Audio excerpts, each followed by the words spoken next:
LA 한인타운의 한 아파트에서 흉기를 휘두르던 한인이 출동한 경찰에 사살되는 사건이 발생했습니다. 텍사스주의 한 아파트 단지에서 총격으로 어린이 4명을 포함해 모두 6명의 부상자가 발생했습니다. 훔친 차를 타고 도주하려던 19살 남성을 사살한 경찰에 대해 배심원단이 과잉 대응이었다며 거액을 배상할 것을 판결했습니다. 경찰이 건물을 점거한 컬럼비아대 시위대를 강제로 해산한 데 이어 UCLA에서도 경찰이 고무탄을 발사하며 시위대를 해산시키는 등 강경 진압이 이뤄지고 있습니다. 미주 한인들이 한국으로 송금하는 금액이 연간 37억 달러를 넘어선 것으로 조사됐습니다. 시청자 여러분 안녕하십니까? KBS 아메리카 뉴스입니다. 오늘 오전 LA 한인타운의 한 아파트에서 흉기를 휘두른 남성이 출동한 경찰에 사살되는 사건이 발생했습니다. 용의자는 한인으로 확인됐습니다. 이우수 기자가 취재했습니다. 오늘 오전 LA 한인타운에 수십여 대의 경찰차가 출동했습니다. 칼로 무장한 한 남성이 아파트 안에서 폭력적인 행동을 보이고 있다는 신고가 접수된 데 따른 것인데 이 신고는 정신건강국 직원에 의해 이뤄진 것으로 전해졌습니다. 정신건강 관련 문제를 겪고 있는 남성을 돕기 위해 가정을 방문했다. 폭력적인 문제와 마주한 것으로 추정됩니다. 사건은 오늘 오전 11시쯤 LA 한인타운 사가와 그래머시 교차점에 있는 한 아파트 안에서 벌어졌습니다. 경찰은 즉각 올림픽 경찰서 소속 경관들을 출동시켜 대응에 나섰습니다. When the officers arrived to the area of the call, they met with the suspect, only described as a male in his 40s who was armed with a knife.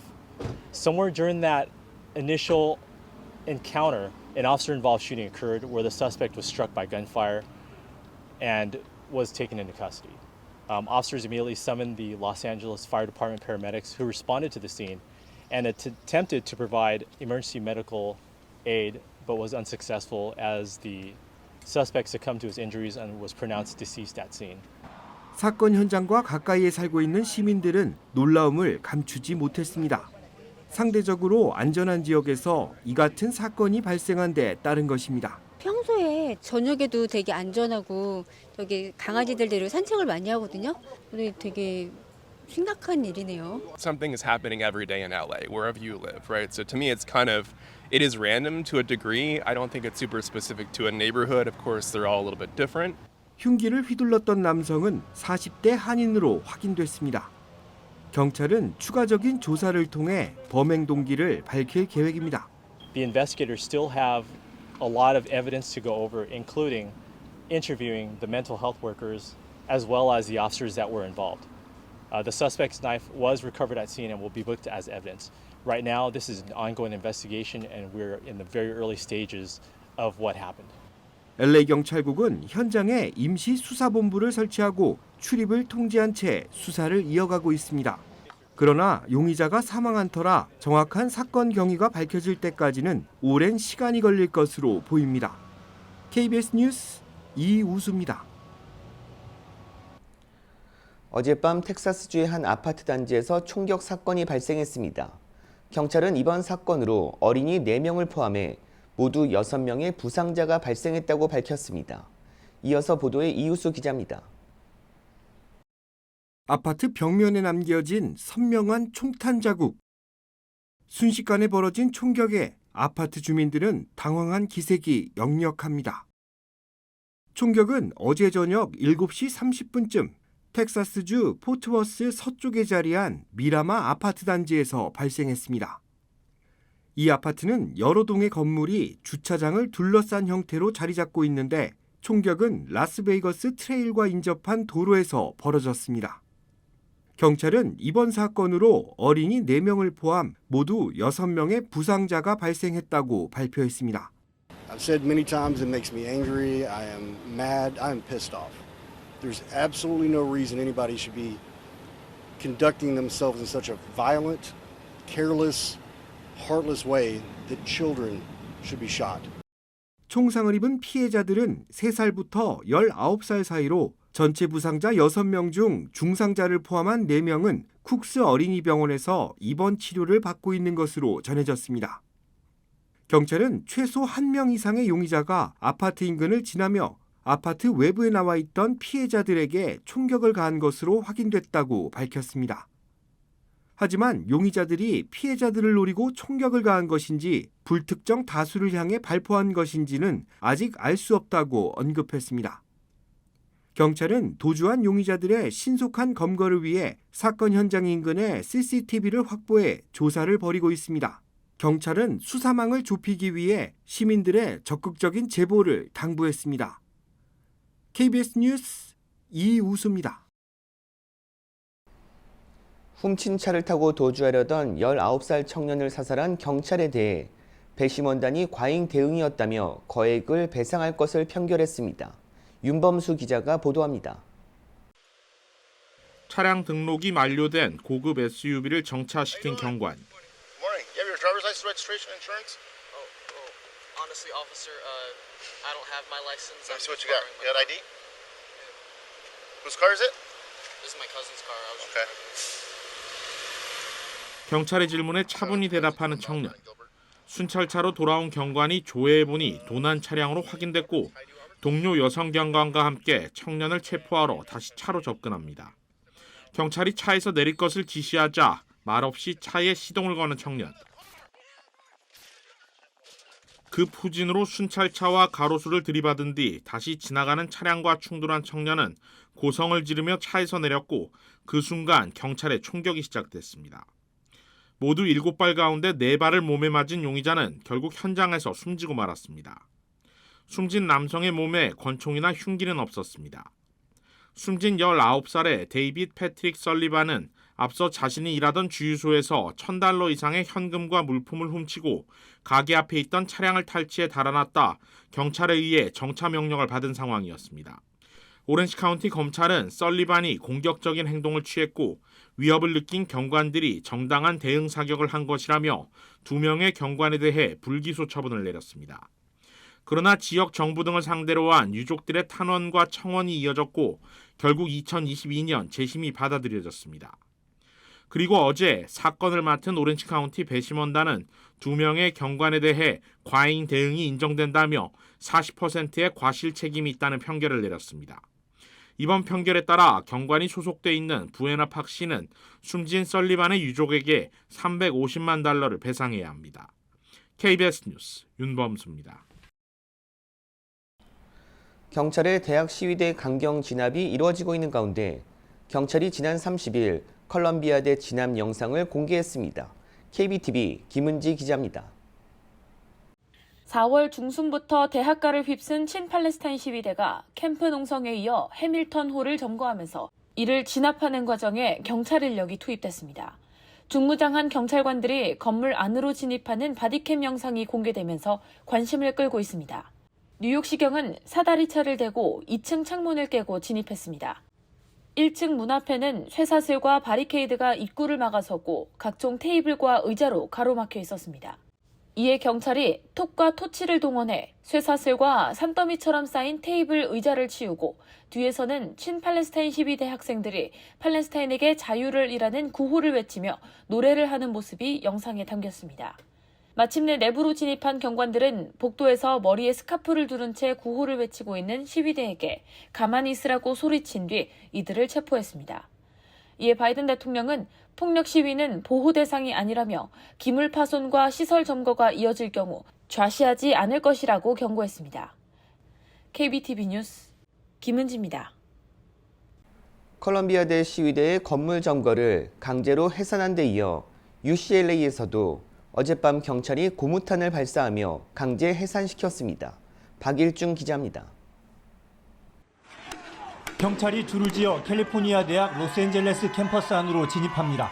곧 시위대가 세워놓은 차단막 철거에 나섭니다. 시위대는 소화기를 뿌리며 맞섰지만 곧 진압 장비를 갖춘 경찰의 천막들은 철거됐습니다. 긴장이 고조되자 경찰은 고무탄을 발사하기도 했습니다. 경찰의 해산 작전 후에도 일부 시위대는 학교를 떠나지 않고 집회를 이어갔습니다.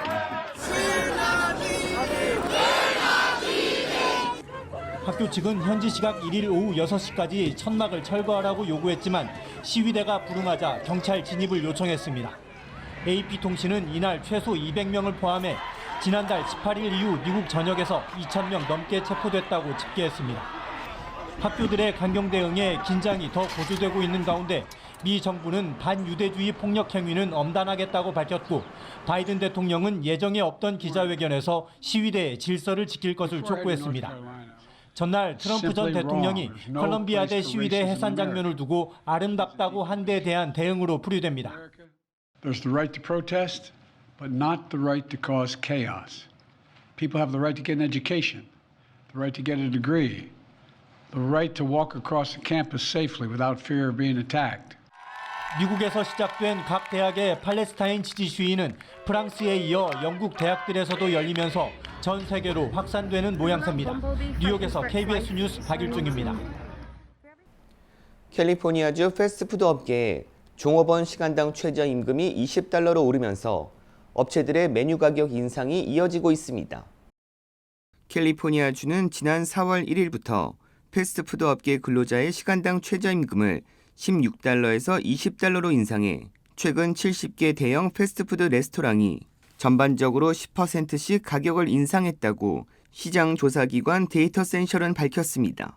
패스트푸드 업계 종사자들의 시간당 최저임금 $20 법안은 캘리포니아주에서 청소년들도 생계를 책임져야 하는 성인들이기 때문에 임금을 올려야 한다며 법안이 발의돼 통과됐습니다. 이에 경제 전문가들은 당초 패스트푸드 업계 종사자들의 최저임금이 시간당 $20로 오르면 역효과로 메뉴 가격 인상과 감원 등의 부작용이 일어날 수 있고 고객들의 방문 횟수가 줄 것이라고 경고한 바 있습니다. 미주 한인들이 한국으로 송금하는 금액이 연간 $37억 넘어선 것으로 조사됐습니다. KBTV 전상희 기자입니다. 퓨 리서치 센터가 공개한 보고서에 따르면 미주 한인들이 지난 2022년 한 해 동안 한국에 송금한 금액은 $37억 2,300만 달러로 집계됐습니다. 같은 기간 한국이 해외에서 받은 송금액은 $77억 달러로 미국에서 보내는 송금액이 전체 해외 송금액의 절반 가까이를 차지하고 있었습니다. 또 이 보고서는 설문조사를 토대로 한인 이민자의 16%가 1년에 최소 1회 이상 한국에 송금했다고 밝혔습니다. 송금 목적은 결혼 또는 장례비 지원이 35%였으며 일반 생활비 지원이 28%, 의료비 21%, 가구나 전자제품 등 거액이 들어가는 가구 구매가 4%로 파악됐습니다. 저축이나 투자를 위해 송금한다는 한인 응답자도 16%에 달했으며 해외 비즈니스용 송금이 4%, 서비스나 물품 구매를 위한 송금도 6%로 조사됐습니다. 그러나 응답자의 절반 이상은 송금 목적에 대한 구체적인 답을 꺼렸는데 한인 응답자의 절반 이상인 58%가 다른 이유라고 표시했습니다. 보고서에 따르면 미국 내 주요 아시안 인구 중 모국 송금액이 가장 많은 인종은 인도계로 $894억 달러를 기록했고 그 뒤로 중국계 $530억 달러, 필리핀계 $367억 달러, 베트남계 $181억 달러 순이었으며 한인 송금액 규모는 5번째입니다. 이번 보고서는 아시안 이민자들이 모국에 송금하는 횟수와 내용에 대해 설문조사한 것으로 한인을 포함해 중국, 필리핀, 인도, 베트남, 일본 출신 아시아계 총 7,006명이 참여했습니다. 한인 설문 참여자는 중국계 1,617명에 이어 두 번째로 많은 1,146명이었습니다. 모국 송금 액수와 상관없이 송금을 가장 많이 하는 아시아는 필리핀계 42%였으며 일본이 3%로 가장 적었습니다. 한편 보고서에 따르면 한인 응답자의 64%가 미국에 있는 비영리 재단에 기부한다고 밝혔고 반면 한국의 기관에 기부한다는 한인은 18%로 나타났습니다. KBTV 뉴스 전상입니다. 러시아가 유엔 대북 제재를 어기고 북한에 다량의 정제유를 공급하고 있다고 미 정부가 밝혔습니다. 보도에 이정민 기자입니다. 러시아가 유엔 안전보장이사회가 정한 상한선을 넘는 양의 정제유를 북한에 제공하고 있다고 미국 정부가 밝혔습니다. 유엔 안보리 결의는 북한의 정제유 연간 수입 한도를 50만 배럴로 정하고 있는데 불과 한 달 만에 한도의 3분의 1에 달하는 정제유가 북한으로 건너갔다는 겁니다. In March alone, Russia shipped more than 165,000 barrels of refined petroleum to the DPRK.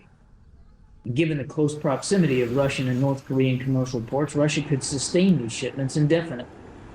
러시아가 올 들어 북한에 넘긴 정제유는 이미 50만 배럴을 넘어섰다며 북한과 러시아 간 밀착을 보여주는 거라고 설명했습니다. 미국은 러시아의 반대로 이달부터 대북 제재 이행을 감시하는 유엔 대북 제재위 전문가 패널의 활동이 중단됐다는 점도 함께 언급했습니다. 대북 제재를 위반하고 이에 맞춰 감시 기구도 해체해 제재를 무력화하려는 게 러시아의 의도라는 겁니다. 그러면서 이달 중 러시아와 북한 간의 무기와 정제유 거래에 협력한 사람들에게 제재를 부과하겠다고 밝혔습니다. We are currently working with our partners, including Australia, the European Union, Japan, New Zealand, the Republic of Korea, and the United Kingdom to announce new coordinated sanctions designations this month. 한편 미국 국가안보국과 연방수사국, 국무부는 북한 정찰총국 산하 해킹 조직인 김숙희의 해킹 공격이 늘고 있다며 사이버 보안주의보를 발령했습니다. 미국은 북한 해킹 조직이 언론인과 학자, 북한 전문가를 사칭한 이메일로 접근하는 경우가 많다며 주의를 당부했습니다. 워싱턴에서 KBS 뉴스 이정민입니다.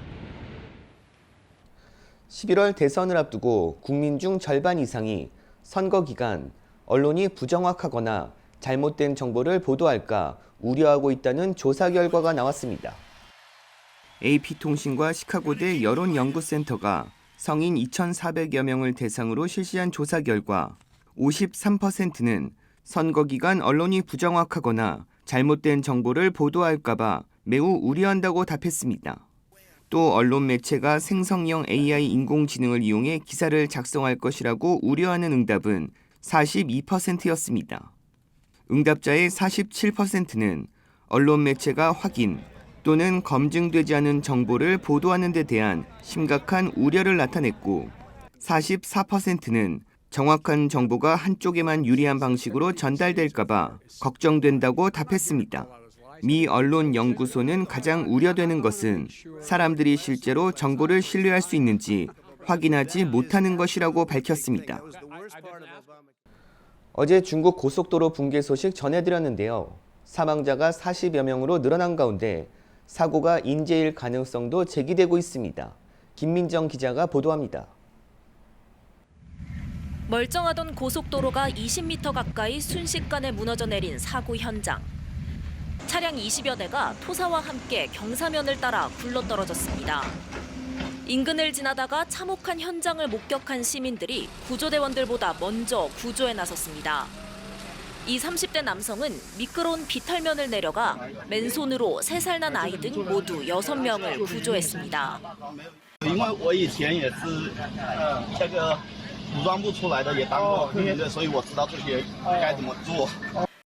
본격적인 구조와 수색 작업이 이뤄지면서 사상자 수는 계속 늘고 있습니다.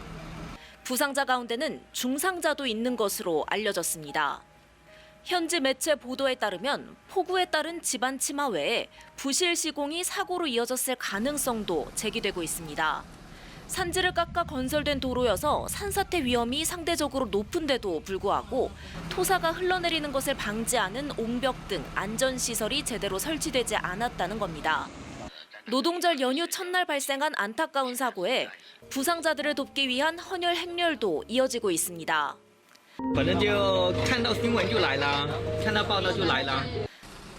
사고가 난 구간은 개통 10년도 채 되지 않은 것으로 알려졌습니다. 시진핑 주석까지 나서 사고 수습에 만전을 기하라고 지시했지만 중국 사회의 고질적 문제인 안전 불감증이 또 도마에 올랐습니다. 베이징에서 KBS 뉴스 김민정입니다. LA 지역 노숙자 문제로 인한 민원이 최근 급증한 것으로 나타났습니다. 통계 분석 매체 크로스타운이 인용한 민원 서비스 마이 LA 311에 따르면 올해 1분기 노숙자 텐트 관련 민원이 19,000여 건 접수됐습니다. 이는 지난해 1분기보다 36% 증가한 것으로 하루 약 220건에 달하는 셈입니다. 크로스타운은 지난해 노숙자가 56,000명으로 집계돼 전년도보다 10% 증가한 것이 원인이라고 분석했습니다. 월마트에서 판매된 간 쇠고기가 대장균 오염 가능성으로 리콜됐습니다. 연방 농무부에 따르면 리콜 제품은 펜실베니아에 기반을 둔 칼길 미트 솔루션 식품 유통업체에서 지난달 26일과 27일에 생산된 제품으로 해당 제품은 전국에 있는 월마트에서 판매됐고 천연 원료를 뜻하는 올 내추럴 라벨이 부착돼 있습니다.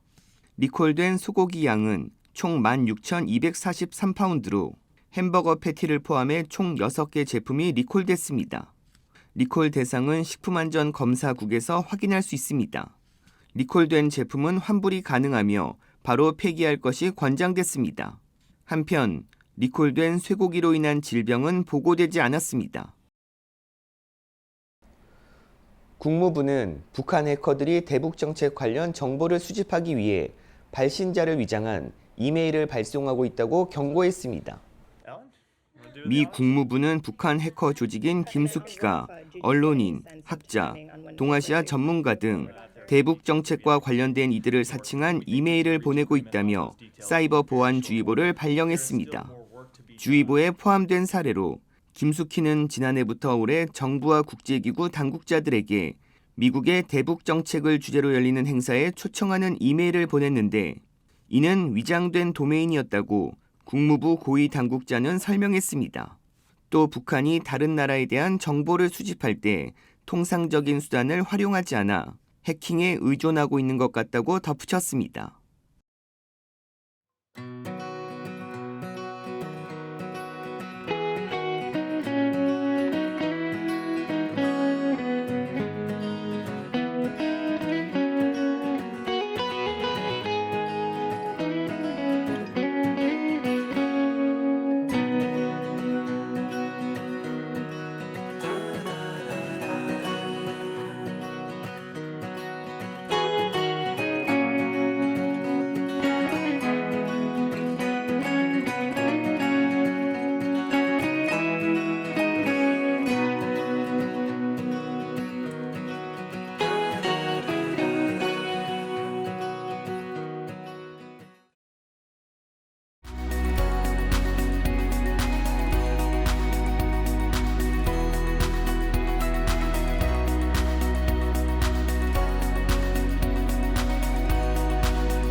KBS 아메리카 뉴스 마칩니다.